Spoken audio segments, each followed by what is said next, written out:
Lisons la parole. Ainsi donc, puisque par la bonté de Dieu, nous avons ce ministère, nous ne perdons pas courage. Nous rejetons les actions honteuses qui se font en secret. Nous ne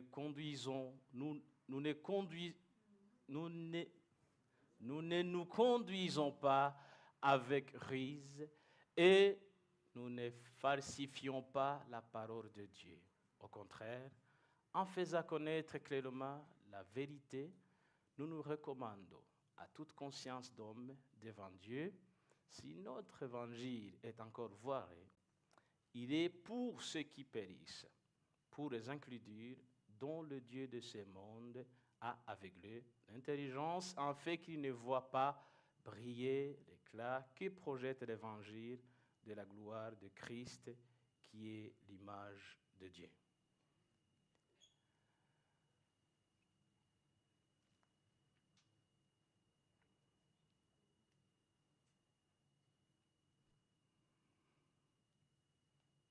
Pierre 5, 8. Soyez sobres, restez vigilants.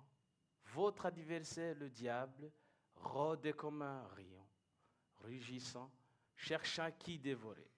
Résistez-lui avec une foi inébranlable, sachant que les mêmes souffrances sont imposées à vos frères et sœurs dans le monde.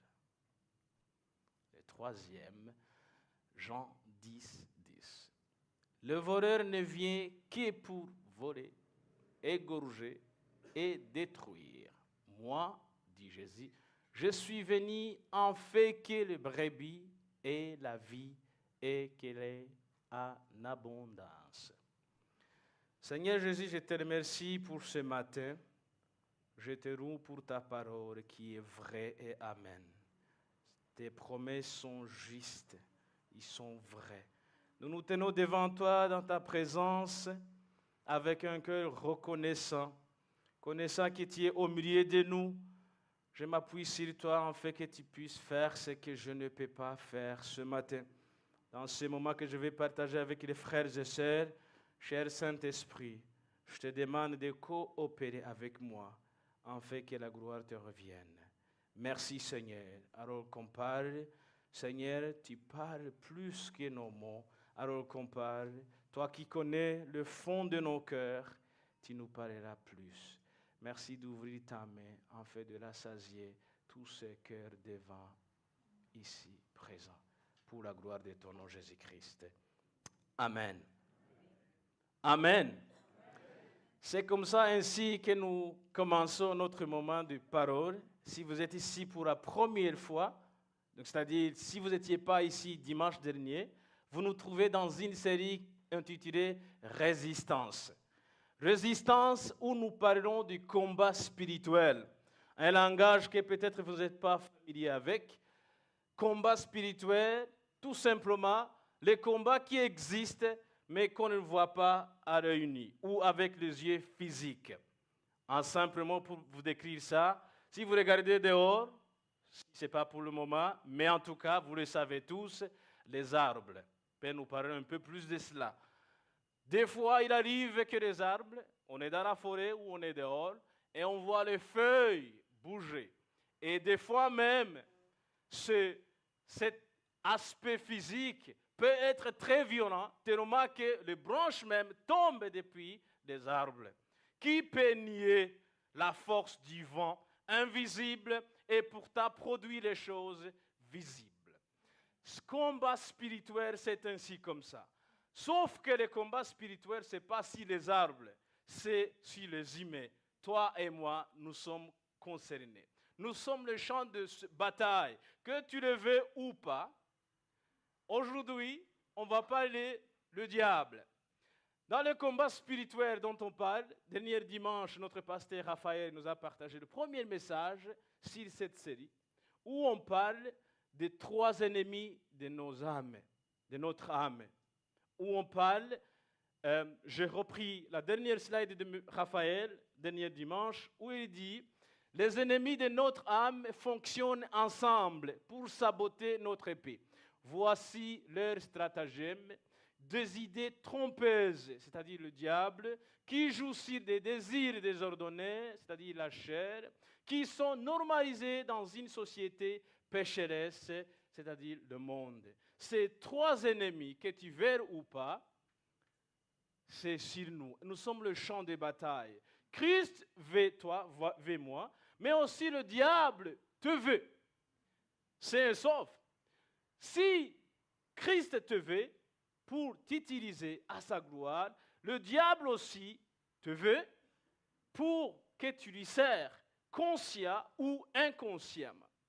Cette force qui dirige, cette force qui fait que l'arbre vraiment bouge et que des fois même tombe, cette force invisible, la force du vent, qu'on ne peut pas nier, de la même manière, nous ne pouvons pas nier les actes ou l'influence du diable sur les humains. Donc, c'est le deuxième message. Comme j'ai dit, le premier se trouve sur notre chaîne YouTube. Pour avoir l'ensemble de tout le message au complet, on aura 3 messages sur cette série, Résistance, d'où on parle de ces combats spirituels. Notre combat n'est pas contre la chair et le sang. Ce n'est pas contre la chair et le sang. C'est le combat invisible. Peut-être ce langage, vous le comprenez. Mais juste pour vous dire que ce combat, il est bien réel. Parce que nous voyons des influences de ce que ces combats spirituels produisent. C'est des choses souvent qui se passent à l'intérieur, mais la production ou le résultat final se voit dehors. Il arrive même que les combats existent, mais qui n'est pas encore visible. Même maintenant que je parle, sûr et certain que parmi nous, il y en a des combats qui sont chauds, durs, invisibles pour le moment. Gloire à Dieu. Et j'ai pris avec vous ce matin, qu'à la fin de ce message, et j'ai l'espérance de prier avec vous, parce qu'en préparant ce message, je me suis rendu conscience que ce diable dont on parle, il est quand même si fort. Un peu ce que la Bible parle de lui, dans sa nature, lui, il était avec Dieu. Il était dans le ciel. Lui, il était là où on a l'espérance à vivre avec Christ. Mais il est tombé à cause de son orgueil. La Bible nous le dit. Il est capable même de se déguiser comme un ange de lumière. Il est rude. Il a des stratégies risées. Le connaître en tant que chrétien, en tant qu'enfant de Dieu, ce n'est pas pour nous faire peur, c'est pour connaître quel côté on peut pencher, parce que la Bible prévoit aussi la manière de vaincre l'ennemi. Christ nous a été offert pour tenir avec nous dans nos combats, dans les difficultés. Matthieu 4, versets 1 à 4, dit ceci. Puis Jésus fut amené par l'Esprit dans le désert pour être tenté par le diable. Après avoir jeûné 40 jours et 40 nuits, il eut faim. Le tentateur s'approchant et lui dit, « Si tu es le Fils de Dieu, ordonne ces pierres deviennent de pain. » Jésus répondit, il est écrit, « L'homme ne vivra pas de pain seulement, mais de toute parole qui sort de la bouche de Dieu. » C'est un verset, un passage que vous connaissez certainement. Ce n'est pas la première fois. Mais vous voyez que Satan, le diable, il va tenter même Jésus. Et il va cibler son moment de faiblesse. Ses stratégies, c'est quasi similaire pour toi et pour moi. Il cherche la fenêtre de faiblesse en fait de gagner la territoire. Mais puisque nous avons Christ, ce n'est plus nous qui vivons, mais c'est Christ en nous. Ça, c'est une promesse qui nous tient, qui nous encourage, qui nous aide. Restons avec Christ pour gagner à ces combats du diable. Revêtez-vous de toutes les armes de Dieu en fait de pouvoir tenir ferme contre les ruses du diable. Comme je viens de dire, il est vraiment ruse. Capable même d'entrer dans les églises, d'où on parle de faux prophètes. C'est les gens qui prophétisent au nom, soi-disant, de Dieu, mais qui sont risés. Le diable est capable, parce que la Bible nous le dit, dans le livre de Job, que quand les enfants de Dieu se réunissaient, Satan aussi, il était autour, en train de chercher. Parce qu'on voit dans la conversation que Dieu va avoir avec Satan, le diable, qu'il a vu, il a observé Job, ses rythmes, ses routines, la manière de faire, la manière de vivre. Il est capable de rôder autour. La Bible nous dit qu'il rôde autour pour chercher qui dévorer. Voici l'armure que, en tout cas, la parole de Dieu prévoit pour tenir bon dans ce que le diable peut nous causer comme des soucis ou des problèmes. Il nous parle de la cuirasse de justice. Il nous parle de la vérité pour ceinture. Il nous parle de l'épée de l'esprit qui est la parole. Il nous parle aussi le casque du salut, le bouclier de la foi et pour chaussir à nos pieds le zèle que donne l'évangile de paix. Nous savons que dans l'armée terrestre, le soldat, il est bien équipé. Et tout ce qu'il a sur lui a l'importance. Il n'y a rien qui est sur le soldat qui est juste pour la décoration. Le casque a son rôle. Son fusil a son rôle. Les bottines sont son rôle. Chaque chose qu'on trouve sur le soldat, chaque chose joue son rôle à son temps. Frères et sœurs, la parole nous encourage ainsi de revêtir ses armes. Parce que l'ennemi est trompeur. L'ennemi est là, il rôde. Il cherche à qui dévorer. Mais la Bible prévoit qu'en étant avec Christ, parce que c'est lui qui nous rendra capables à tenir bon contre le rude du diable, en mettant ses armes. Il y a l'armure qu'il a déjà préparée d'avance pour toi et moi, en fait de tenir avec lui dans la victoire. Éphésiens 6, 11 à 18, faites en tout temps, par esprit, toutes sortes de prières et de supplications. À l'église, c'est un endroit idéal où on peut exercer ses dons, des prières, de toutes sortes de prières et de supplications. Raison pour laquelle, frères et sœurs, quand vous venez ici, parce qu'on a la chance ou la bénédiction d'être à côté de l'un et l'autre, mais ne sois pas en pierre d'échappement pour quelqu'un qui est à tes côtés. S'il pleure, laisse-lui pleurer parce que c'est un endroit idéal où on peut décharger nos soucis sur Christ. Nous avons le droit de venir tel que nous sommes parce que lui, il nous attend à bras ouverts. Raison pour laquelle l'Église, c'est l'endroit idéal à exercer ses dons. Toutes sortes de prières et de supplications. Des fois, il arrive que nos prières sont pleines de larmes. Tellement jusqu'à ce qu'on n'arrive plus à s'exprimer. Mais lui, il sent le profond de nos cœurs. Raison pour laquelle, des fois, nos prières sont remplies de colère parce qu'on s'exprime quelque chose qui se passe à l'intérieur. Ces types de prières sont aussi les bienvenus dans l'Église. Dans ce combat, pour lutter contre le diable qui est rusé dans ses attaques, exercer toute la prière dans toutes ses formes. Quand vous couchez, priez. Quand vous marchez, priez. Vous êtes assis, priez. Vous exercez ces armures. Et s'il arrive que vous-même, vous détectez que tantôt un casque a disparu, il arrive qu'en marchant, parce que le soldat, on est en cours, on est dans le champ de bataille, et nous sommes les cibles. Il arrive que d'un coup, un casque est perdu. Du moment où tu te rends compte qu'il n'y a plus le casque, tu te revêtis de cette armure. Lui, il est là, il est l'accusateur. La Bible lui appelle l'accusateur. Il est le sauveur. Il déçoit beaucoup de gens, même dans l'église Marie-Glée.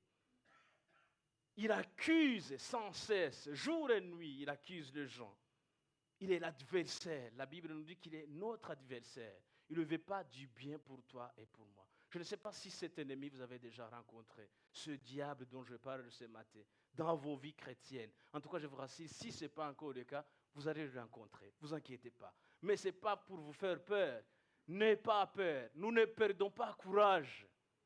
Nous ne perdons pas courage parce que celui qui a promis, il est vrai et réel.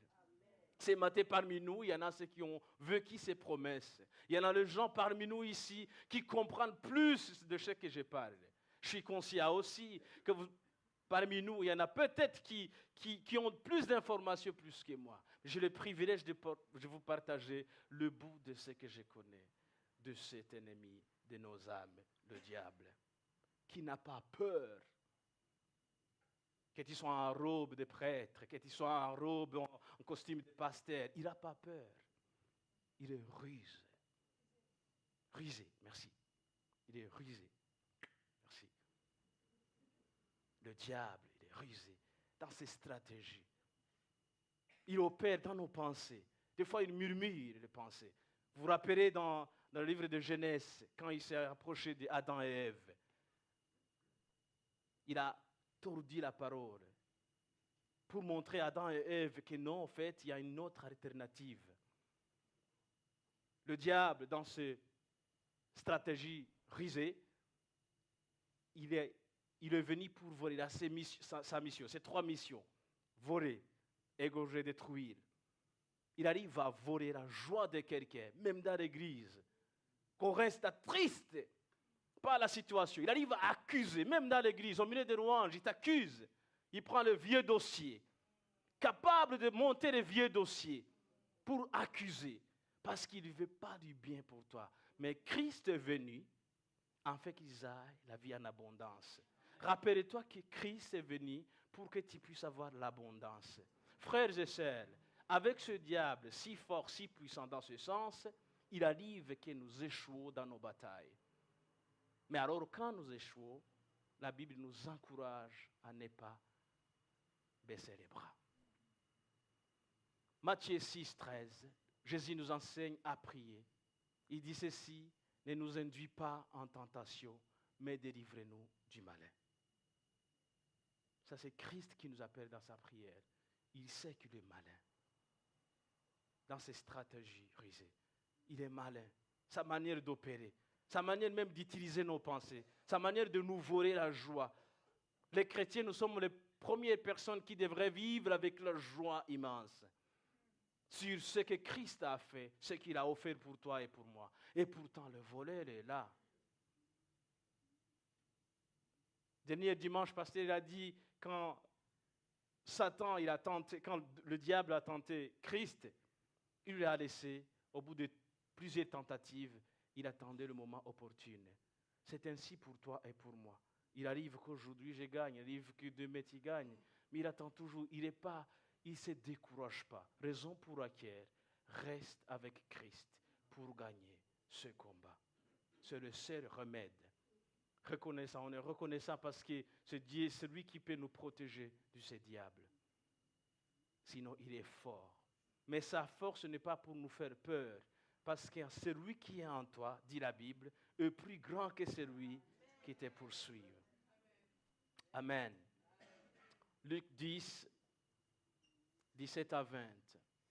C'est dans ce moment où les disciples, ils ont été avec Jésus.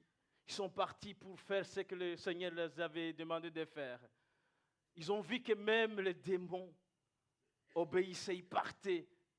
Ils étaient très contents. Ils sont venus vers Christ. Les 70 reviennent, tout joyeux, et dira, Seigneur, même les démons nous sont soumis en ton nom. Jésus leur dit, j'ai regardé Satan tomber du ciel comme un éclair. Voici, je vous ai donné le pouvoir de marcher sur le serpent et les scorpions et sur toute puissance de l'ennemi, et rien ne pourra vous nuire. Cependant, ne vous réjouissez pas de ce que les esprits vous sont soumis, mais réjouissez-vous de ce que vos noms sont inscrits dans le ciel. C'est ça notre réjouissance. Réjouissance, c'est parce que nous avons ordonné dans nos prières et que quelque chose qu'on vient de prier se réalise. Oui, c'est bien, mais la Bible nous aide à voir plus loin. Nos réjouissances, c'est que nos noms sont inscrits dans le livre de vie. C'est ce que nous devrions se réjouir, que nos noms sont connus par lui. Christ est venu pour souffrir, afin que toi et moi, nous puissions vivre la paix. Jésus-Christ, c'est le seul nom sous le ciel dans le monde qui sauve. Capable, on a chanté tout à l'heure, j'entends les chaînes tomber. Nous n'avons pas vu les chaînes tomber, mais je peux vous assurer qu'au milieu de ce chant en chantant, Christ parmi nous, il fait son œuvre. Il fait son œuvre. Il y a des chaînes qui tombent. Lui, il est capable de prendre les chaînes de génération, les chaînes générationnelles qui se répètent dans nos vies. Des fois, il y a des combats que nous n'avons pas eu le vouloir.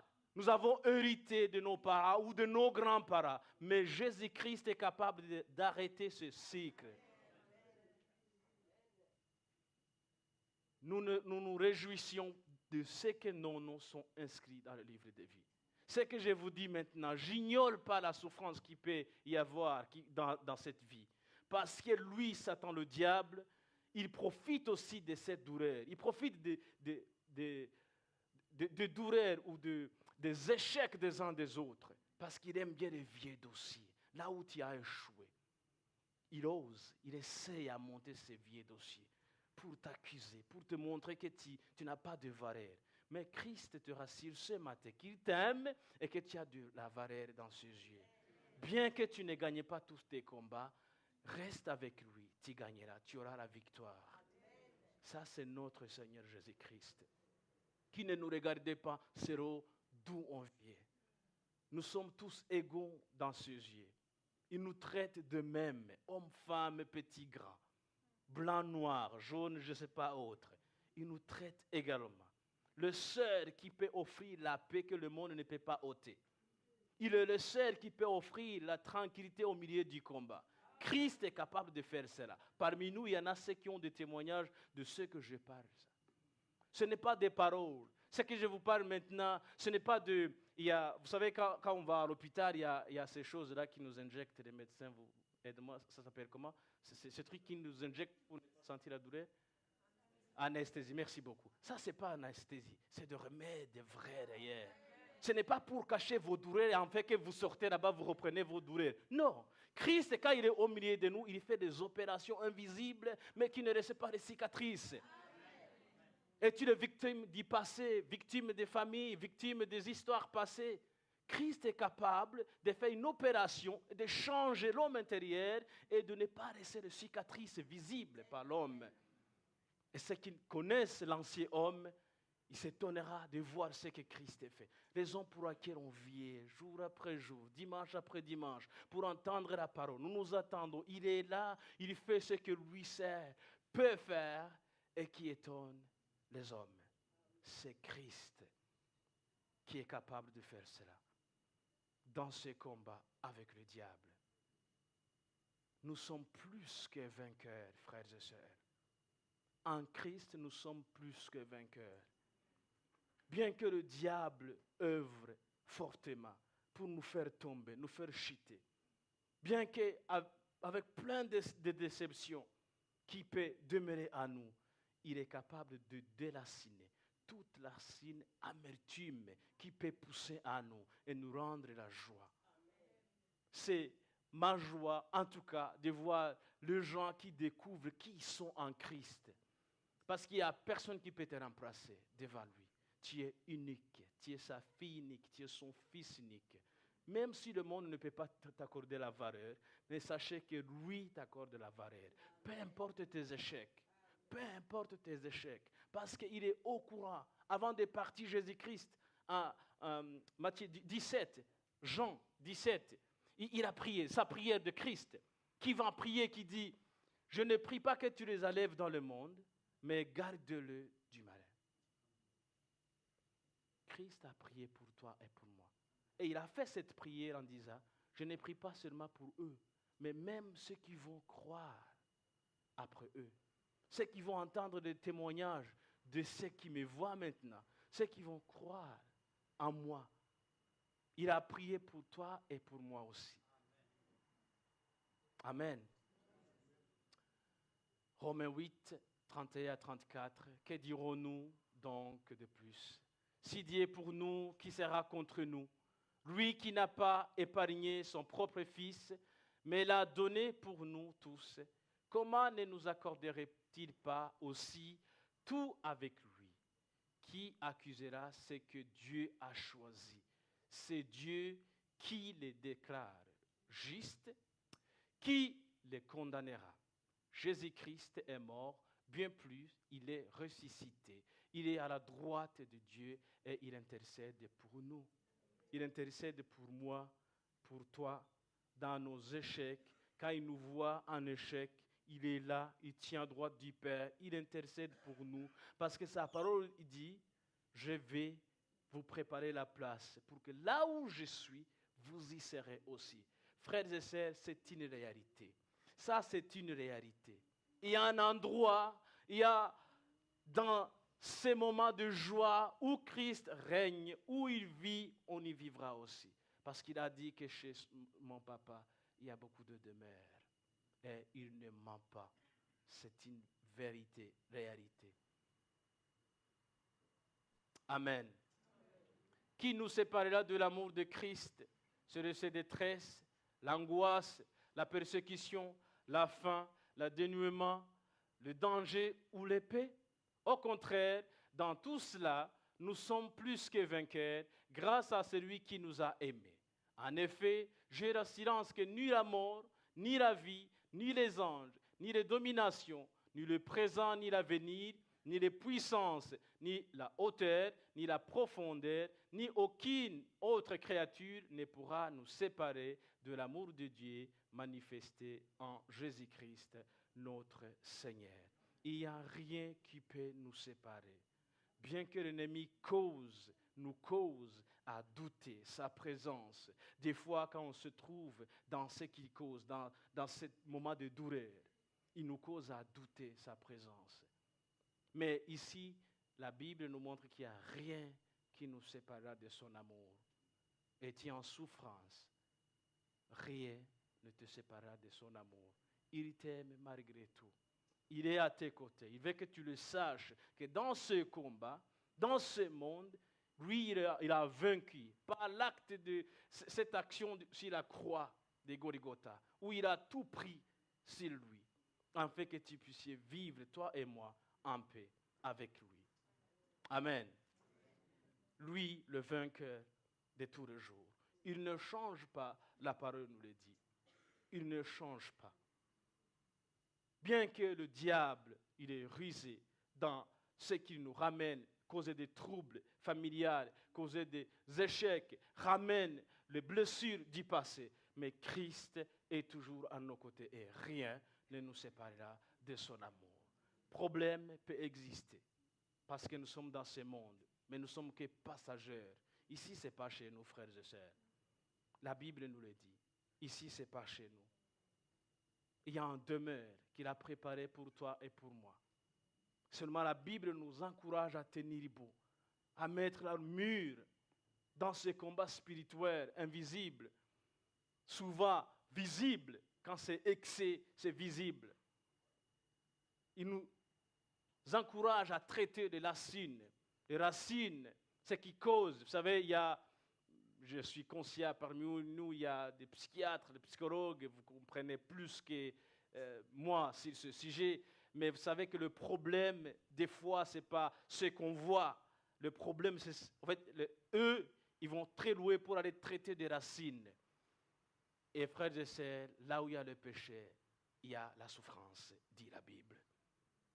C'est pour cela, la parole nous encourage à se repentir, à tenir bon. À chaque fois parce ce combat, il est continuel. Chaque fois on a l'opportunité, l'occasion de prier, d'être ensemble avec les frères. Si on a fait du mal, la Bible nous encourage à se réconcilier avec le Père. Lui qui pardonne, plein de grâce et de miséricorde, qui nous encourage, qui nous donne la force de continuer à avancer. Il ne nous juge pas. Nous sommes au milieu de ce combat et nous sommes appelés à résister et à persévérer. Mais nous avons la victoire sur Satan par la mort et la résurrection de Jésus-Christ. La défaite ultime de Satan est prophétisée où il sera jeté dans les temps de feu. Son défaite finale est prophétisée. Et je crois que c'est vrai et amen. Ésaïe a prophétisé la venue de Jésus-Christ. Et pourtant, entre sa prophétie et la venue du Christ, il y avait plus de 800 ans. Mais dans sa prophétie, vous remarquez qu'il dit, on a reçu, c'est comme ce présent. Le Fils nous est né en Ésaïe. Il prophétise pour 800 ans, mais en lui, l'Esprit qui vit en lui, c'est comme cette promesse est là. Et je crois sans cesse que la défaite ultime de l'ennemi, bien qu'il nous cause plein de dégâts, mais c'est déjà prophétisé. Et ça, c'est vrai et amen. C'est ta victoire, c'est ma victoire. En attendant cette prophétie, Christ tient avec ceux qui souffrent pour les encourager. Nous allons prier. Il y a une prière que j'ai pensée de Psaume 51. Psaume 51, c'est le psaume de retour à Dieu, comme la Bible nous dit. C'est lorsque le prophète Nathan vint chez lui après son adultère avec Bathsheba. Cette psaume, j'aimerais qu'on le lise ensemble ainsi que ça nous inspire parce que quelque part nous sommes tous concernés. Il n'y a personne qui est épargné de cela. À la fin de ce psaume, je vous demanderai de tenir debout, mais on va le lire ensemble. Il dit ceci: ô Dieu, fais-moi grâce conformément à ta bonté, conformément à ta grande compassion. Efface mes transgressions. Il y a la reconnaissance. Lave-moi complètement de ma faute et purifie-moi de mon péché. Car je reconnais mes transgressions et mon péché est constamment devant moi. J'ai péché contre toi, sœur. J'ai fait ce qui est mal à tes yeux. C'est pourquoi tu es juste dans tes paroles, sans reproche dans ton jugement. Purifie-moi avec l'hysope et je serai pur. Lave-moi et je serai plus blanc que la neige. Fais-moi entendre des chants d'allégresse et de joie, et les os que tu as brisés se réjouiront. Détourne ton regard de mes péchés, efface toutes mes fautes. Ô Dieu, crée en moi un cœur pur, renouvelle en moi un esprit bien disposé. Ne me rejette pas loin de toi, ne me retire pas ton Esprit Saint. Rends-moi la joie de ton salut et qu'un esprit de bonne volonté me soutienne. Il reconnaît son tort, mais il va intercéder, demander au Seigneur, ne retire pas ton Saint-Esprit. C'est ce qui était cher pour David, le Saint-Esprit qui nous confronte quand on a failli dans ces batailles. Le Saint-Esprit qui nous rappelle de revenir vers le Père et de se repentir. David pleure sur son péché, conscient que ça fait mal. Mais Dieu, plein de grâce et de miséricorde, il lui accordera ce qu'il lui a demandé. Mais dans sa prière, il dit ces phrases qui m'ont beaucoup béni.